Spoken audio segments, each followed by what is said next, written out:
navuga ngo mwana wacu utunasendiyari n'ubagiye ariko ntabwo agiye kumwe ntagiye igihe cyageze azize umugizi wa nabi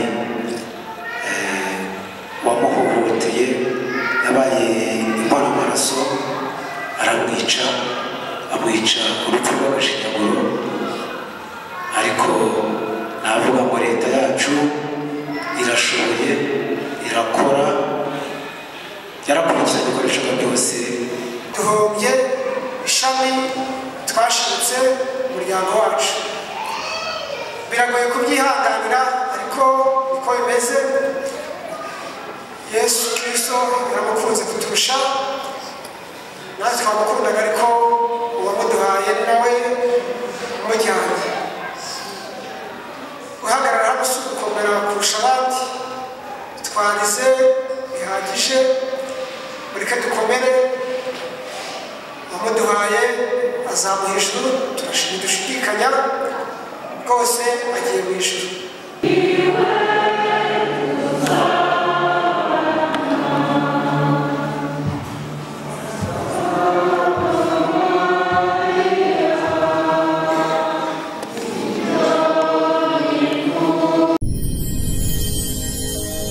Genda samuratsinze icyo ngukundiye uri umuntu mugabo urugendo rwiza kandi urugendo ruhire inzozi zibaye impamo miliyoni 2 gusa wagura ikibanza mu Rwanda miliyoni 25 wubakirwa inzu yuzuye ufite inzu cyangwa ubutaka ugurisha gana Marshal Real Estate nona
amaso yacu yaramubonye amatwi yacu aramwumva yahinduriye benshi kugukiranuka asoje urugendo arataha Kristo ararutse inshuti ya kunzi Imana arukiye mu gituza umurimo we asinziriye mu rukundo rw'Imana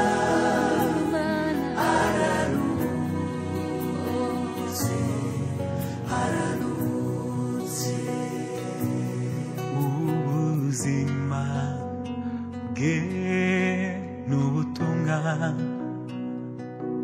n'igihamya cy'uko yabanye n'Imana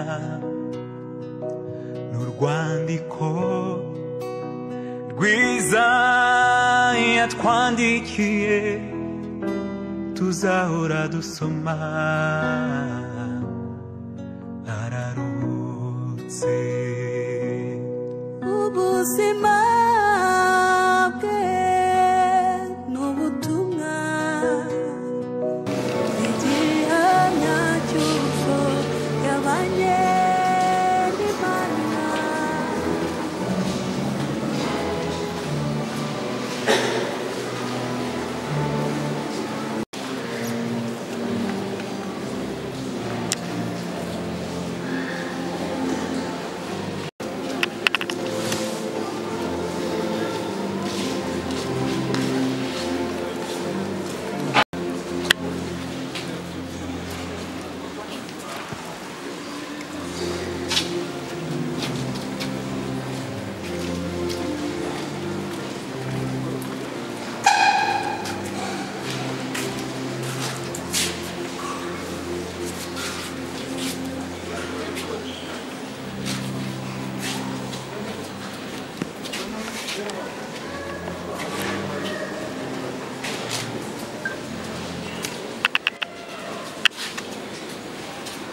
ingamba 3 birara mu ngamiya zawe barazinyaga bicisha abagaragu bawe inkota ninjye nyine warokotse nza kukumenyesha igihe akivuga undi abagezaho ati abahungu bawe n'abakobwa bawe bari mu nzu ya mukuru wabo barya kandi banywa divayi nuko inkubi y'umuyaga ituruka hakurya y'ubutayu ihirika inkuta z'inzu zose uko ari enye nayo irarindimuka ibagwa hejuru barapfa ninjye njyenyine warokotse nza kukumenyesha Yobu arahaguruka ashishimura igishura cye yikomboza umutwe arambarara hasi aramya agera ati navuye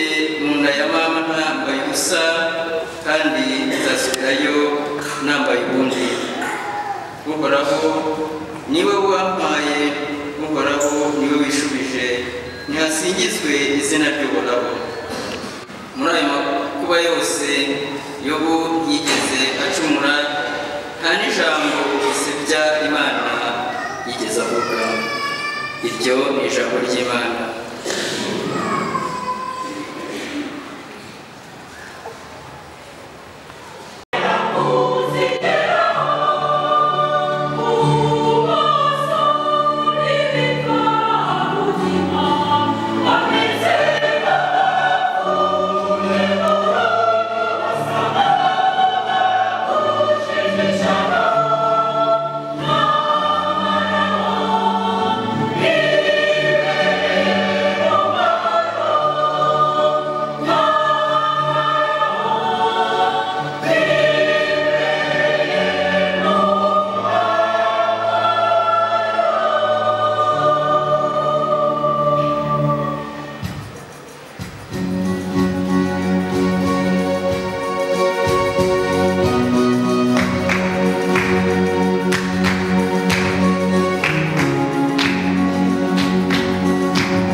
n'abagerageje kubisoma numva bibakora ku mutima ndetse bikabahungabanya.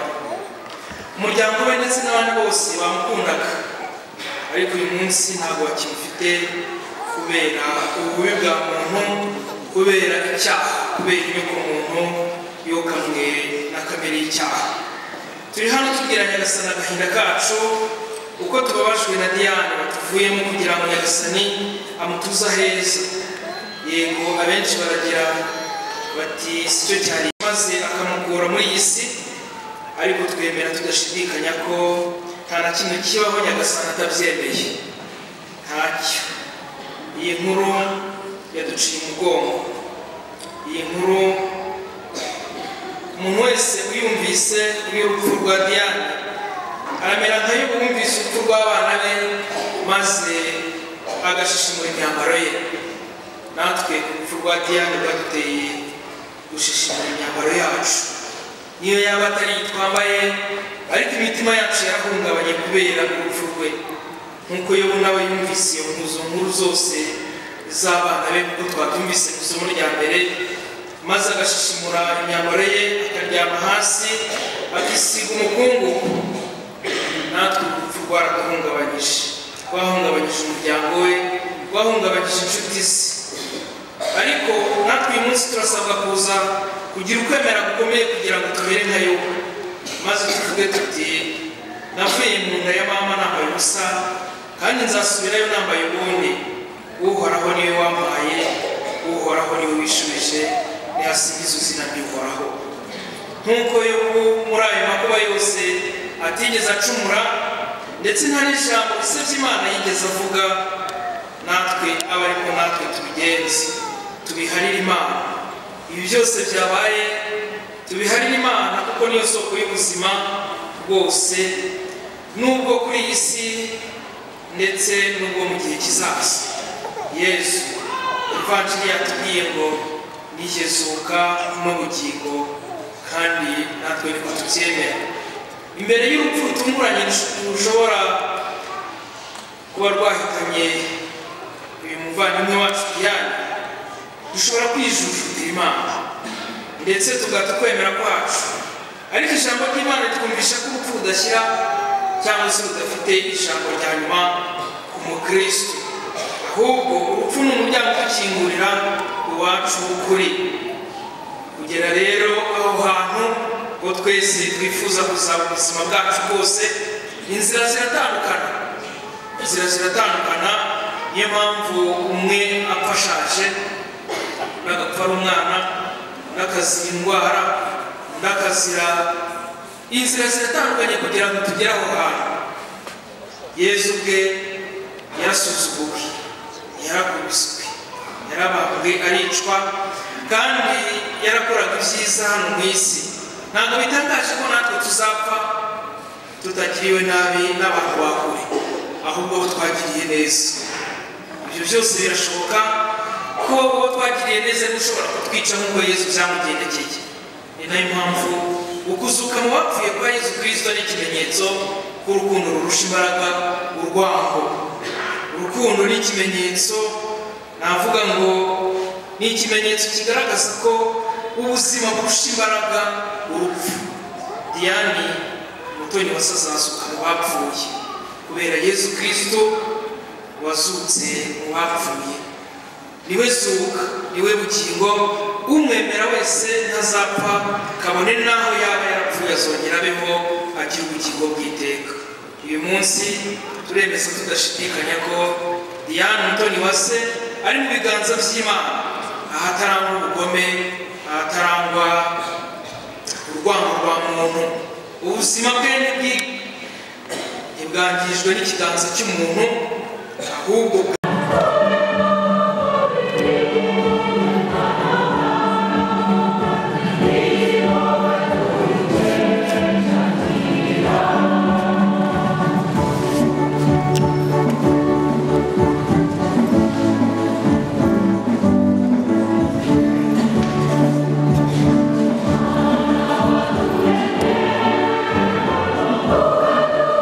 Uzima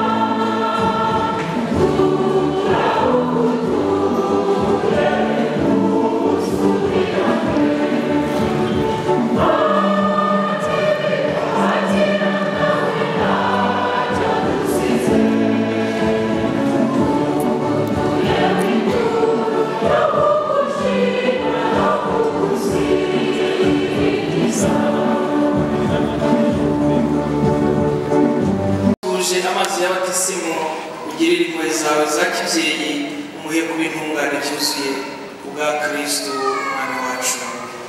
Nyagasani Yesu abane namwe, imitima yanyu n'ibihugukiye by'ijuru. Dushimire Nyagasani Imana yacu kuko birakwiye kandi biratunganye, kandi twaba umuhemo tukabusubizwamo n'icyaha. Ariko twebwe abacunguye n'urupfu rw'umwana wawe, udushishikariza kuzagera ku ikuzo ry'izuka ry'uwo mwana wawe. Nicyo gitumye twifatanya n'urugaga rw'abamarayika n'abatagatifu ngo duhanikire cyane igisingizo cy'izina ryawe tuvuga udahwema tuti:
Nyagasani turakwinginze udukize ibyago byose ibitugu bisakazemo amahoro impuhwe zawe ziturengere zidukize icyaha cyose ziturinde n'amakuba yose igihe tugitegereje ya mizero mahire no kuza k'umukiza wacu Yesu Kristo.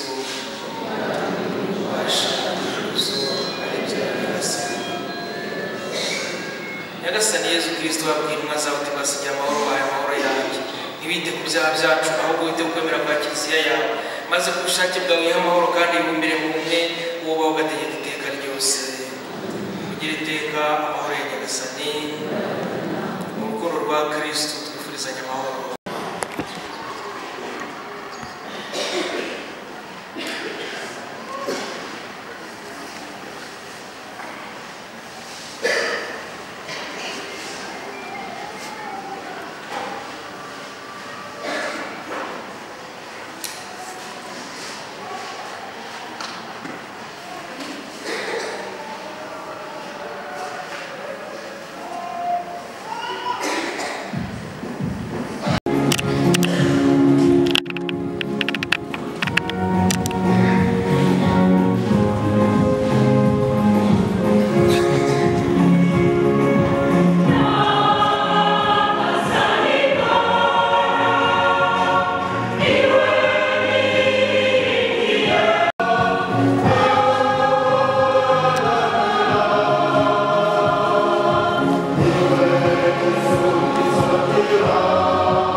watwitangiye ku musaraba akazukana ikuzo, none turagutakambira twiyoroheje dusabira umuyoboke wawe Diane Mutoni Uwase ubwo yasukuwe n'amayobera ya Pasika, aterwa ishema no kuronka ingabire y'ukuzuka ategereje bwa Yesu Kristo umwana wawe n'umwami wacu, Imana mubana mugategekana mu bumwe bwa Roho Mutagatifu uko ibihe bihora bisimburana iteka. Saa 10:10 wanagira ngo niba hari umuntu uribuze kuvuga ijambo aza kuvuga make kugira ngo bitaza kwica gahunda ziri gukurikireho kandi nazo ari ingenzi. Rero duhaye ijambo umwe mu muryango kugira ngo atubwire ibigiye gukurikiraho.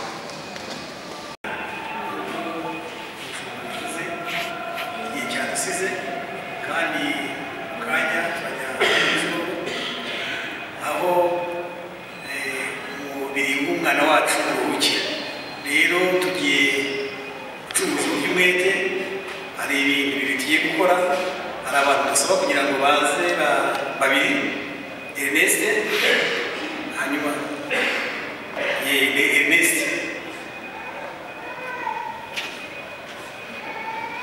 yego, hanyuma nibirangira hari abantu batabonye uko basezera ni Umutoni bitewe n'uko amasaha yari yadusize. Abo nibo nabo dusaba kugira ngo baze bamusezeho nyuma y'uko twumva ubuhamya, hanyuma dukomeze tujya mu isoro. Murakoze.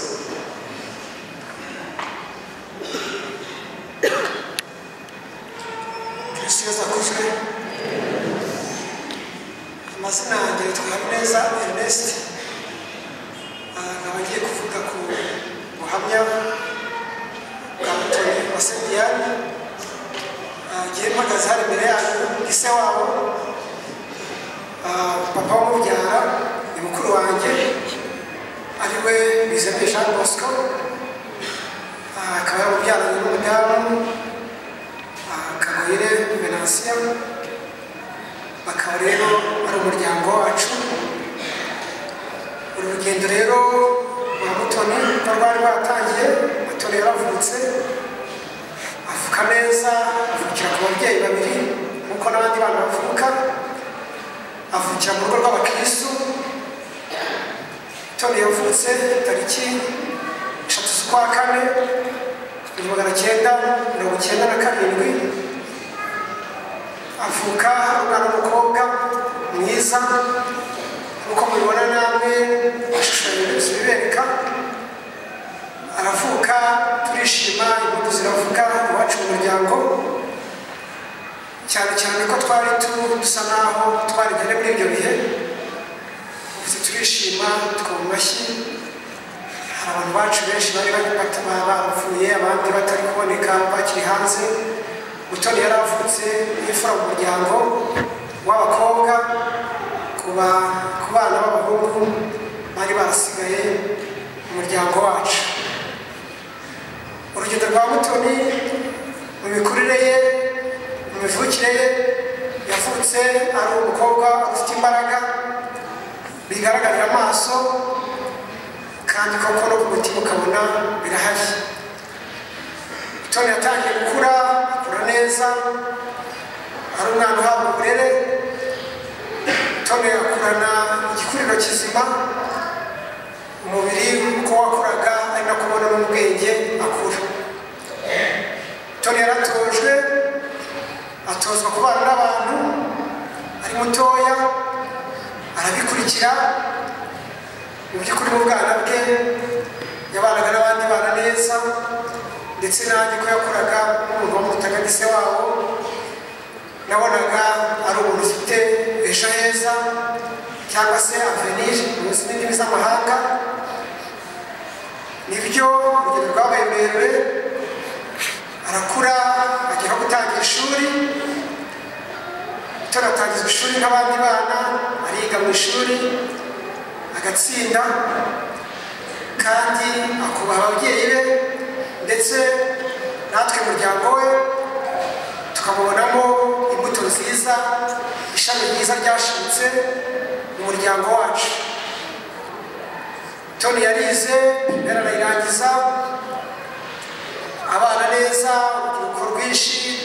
tumutangaho urugero rwiza ndetse natwe mu muryango tumutangaho urugero mu mfura dufite z'abakobwa ari umukobwa w'icyitegererezo umuryango wacu navuga ngo biragoye kugira kuvugaho duhombye ishami twashinze umuryango wacu biragoye kubyihanganira ariko uko bimeze Yesu Kristo yaramukunze kuturusha natwe twamukundaga ariko uwamuduhaye nawe umujyanye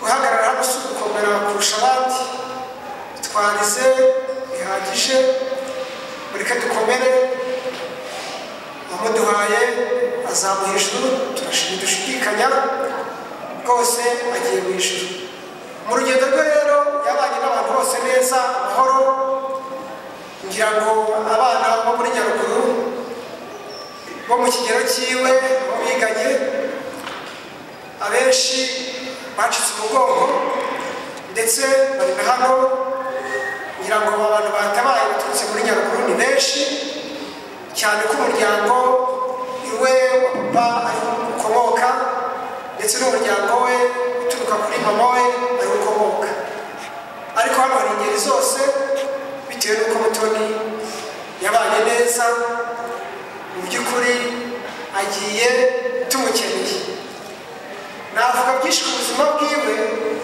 ariko icyaranze Mutoni yari umukozi yakuze ari umwana ukunda umurimo akura ari umukozi arabyigishwa aranabitoza kandi aranabyubahiriza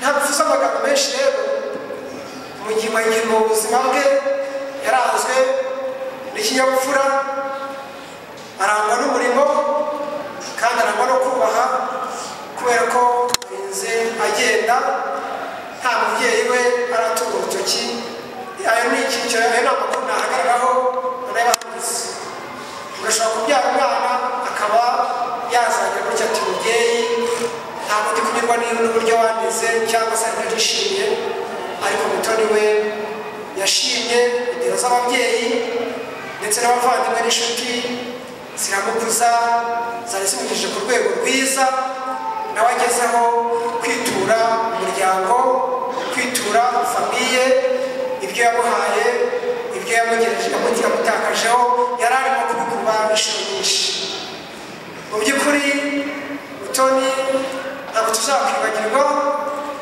umuryango wacu uragiye ugiye tugukeneye ariko usanze abacu benshi bagiye tugusabye kudusabira kandi Yesu Kristo akwicaze iburyo bwe ubane nawe amaherezo yose ubuzima bwose dusabire ariko wanagiye uri inzirakarengane kubera ko ntacyo wakoze ntacyo wacumuye uzize akarengane gusabiye nuko ridashira ariko n'Imana izatanga ubutabera wakuvukije ubuzima murakoze ntabwo navuga byinshi ntaza kwikubita imbere yanyu ntasigara ndi umugabo murakoze se wabo ikasabe umuryango nawe yigire hano atubwire ijambo ry'amakuru rijyanye n'ibi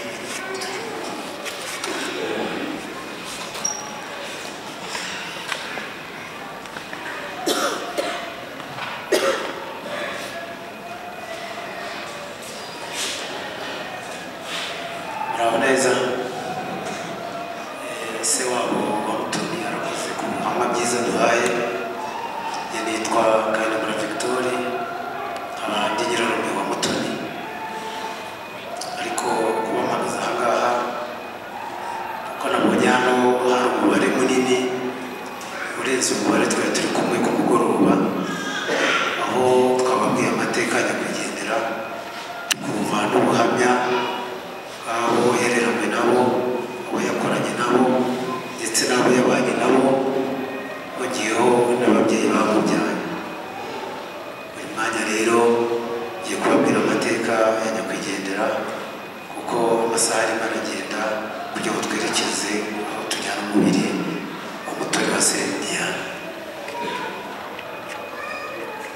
Mutoni Diane ni mwene Biziyaremye Jean Bosco na Kagoyire Venansiyo. Umutoni wa se yavutse ku itariki 3 z'ukwezi kwa 4 1997. Avukira mu ntara y'Amajyepfo, akarere ka Nyaruguru, umurenge wa Rusenge, akagari ka Mariba, umudugudu wa Rasanira. Yize amashuri abanza ahitwa Groupe Scolaire Mbasi. Ayisumbuye yayigiye ahitwa Mwirasanira. Akaba umwana w'imfura mu bandi bana yavukanye nabo. Ubuzima bwaranze Mutoni wa se Diane. Umutoni wa se Diane mu bwana bwe yarerewe kwa sekuru we witwa Gervaze Rusibana. Yaje kuhava akomeza amashuri yisumbuye. Nyuma yaho yaje kuza muri Kigali azanywe no gufasha nyirarume Karanganwa Donati kurera abana batoya yarasigaranye ubwo Karanganwa Donati yari amaze kugira ibyago umudamu we akitaba Imana.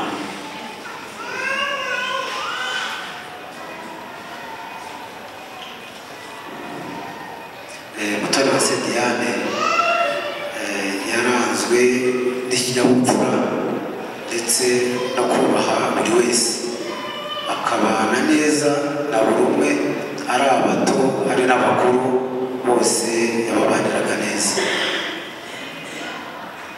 Akaba yaritabye Imana asize umwana umwe w'imyaka 8 witwa Umuhoza Shima Olivier.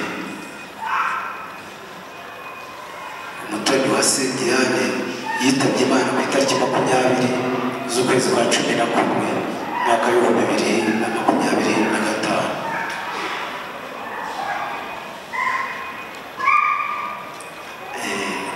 Icyo navuga ni uko Diane nubwo agiye twari tukimukunze, yarageze igihe cyo kumenya ubwenge, cyo kujijuka kandi cyo gukora. Yarakoraga, yaranzwe no gukora, akunda umurimo, akunda ababyeyi be cyane. Yakunze nyirarume Donati Karanganwa, aramukunda, aramwubaha, ntabwo yigeze amuvogera, ntabwo yigeze amusuzugura. Kuva umudamu wa Karanganwa yakwitaba Imana, yubashye Karanganwa, amufata nk'umubyeyi, akunda abana ba Karanganwa. Ngira ngo mwababonye aho bageze. Diane amaze kubona abana ba Karanganwa basigaye bajya kwiga igitoro cy'ikigoroba, aho nababwiraga ngo yakundaga gukora, yabwiye nyirarume ati rero Mujyomba, abana bamaze kuba bakuru, basigaye biga igitoro cy'ikigoroba, ndumva nahaguruka nkajya gushaka icyo gukora. Nyirarume ntabwo yigeze abyanga, yaramushyigikiye bishoboka byose. Hanyuma Diane ajya gutangira gukora, aho yahuriye n'inshuti nyinshi, aho yabaniye n'abantu benshi batandukanye, abahisi n'abagenzi, yarabakunze, yarabubashye, kugeza n'uyu munsi agiye ari muto, ariko agiye afite inshuti nyinshi. Navuga ngo umwana wacu Mutoni wa se Diane nubwo agiye, ariko ntabwo agiye kumwe, ntagiye igihe cyageze azize umugizi wa nabi wamuhohoteye, yabaye inkoramaraso, aramwica amwica urupfu rw'agashinyaguro ariko navuga ngo leta yacu irashoboye irakora yarakurikiranye ibikoresho byose ifata uwishe umwana wacu hanyuma ibindi bisigaye turaza kubikomereza aho tugiye gushyingura n'abatanga ubuhamya baraza kubutanga yewe n'abatabona umwanya wo gusezera turabaha akanya basezere hariya kuko amasaha yadufashe ahasigaye navuga ngo umutoni wacu Imana iruhe iruhuko ridashira murakoze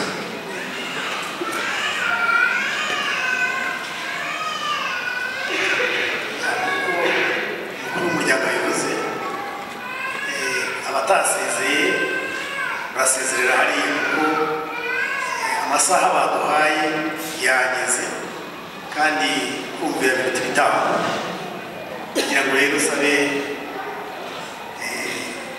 abantu bigira ijuru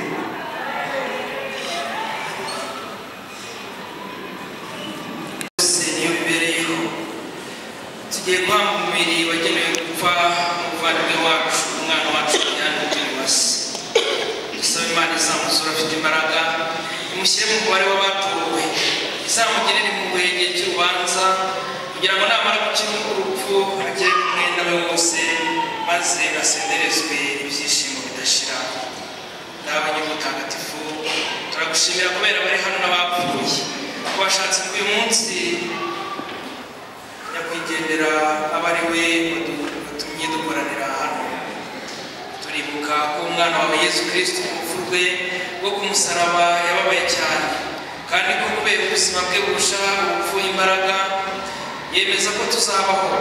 Icyo gituma hamwe n'abatubanjirije bakaba bafite ubuzima muri wowe hamwe n'urugaga rw'abatagatifu bose tugusaba duhuje ubuvandimwe tuvuga tuti dawe mu ijuru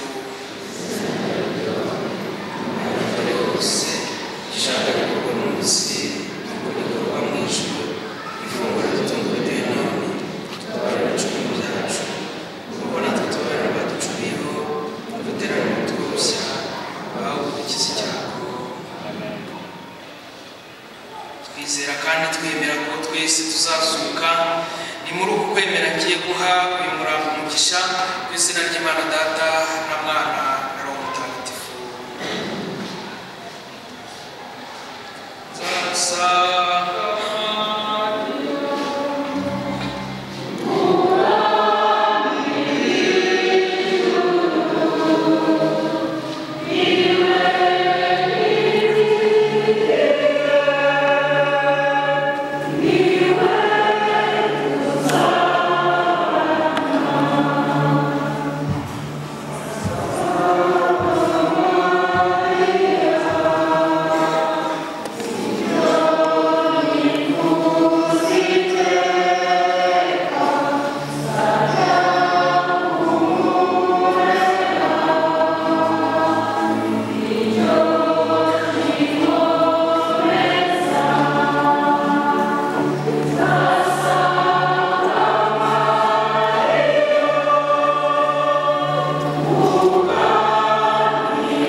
iwe